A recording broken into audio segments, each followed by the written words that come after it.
کے بعد میں تقریر پیش کرنے کے لیے اللہ محمد غوث کو دعوت دیتا ہوں کہ وہ آئے اور تقریر پیش کریں.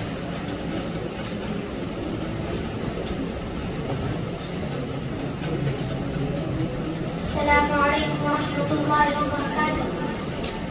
الحمد للہ رب العالمین والصلاة والسلام علی سید المرسلین وعلی آلہ وصحبہ اجمعین.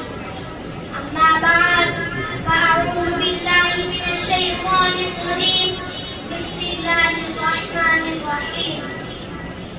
وما ارسلناک الا رحمۃ للعالمین. صدق اللہ العظیم. حاضرین اکرام، اللہ رب العزت ارشاد فرماتے ہیں، اے پیغمبر صلی اللہ علیہ وسلم، ہم نے آپ کو کسی بات کے واسطے